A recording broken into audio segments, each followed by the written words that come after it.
Pati po live stream ng malalaswang video, pinagkakakitaan umano sa Pogo Hub sa Porac, Pampanga. At nakita raw ito ng testigong hawak ng otoridad na nag-uugnay sa Pogo boss na si Lin Shunhan kay Alice Guo. At yan ang tinutukan ni Darlene Kai.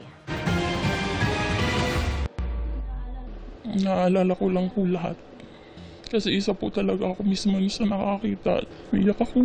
Emosyonal ang testigong aming nakausap nang ikwento ang mga nasaksihan niyang paggawa at pagbebenta ng video ng pagtatalik, partikular sa niraid na Lucky South 99 Pogo sa Porac, Pampanga.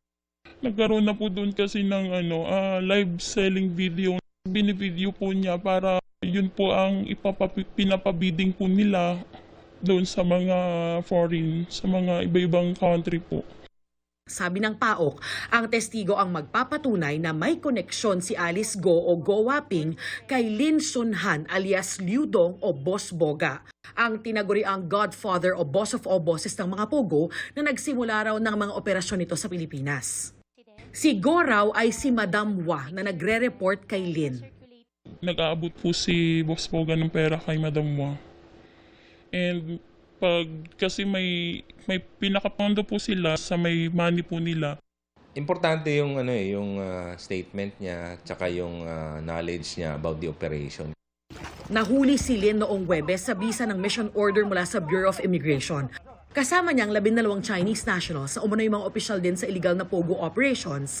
12 sila lahat. And yung chinecheck din natin, yung mga background ng 12 na yan, baka may mga kaso sila sa China. Ang nakikita namin, mga nasa managerial side na sila. Parang isang grupo sila eh. Magkakabarkada na sila nitong si Liu Dong. Sisimulan na ang deportation proceedings sa 12 Chinong itinuturing ng undesirable aliens. Sabi ni Lin, restaurant ang negosyo niya. Nang tanungin kung bakit siya may mga bodyguard na may armas, he saw the news in Philippines is dangerous, so he got the bodyguard protect his family.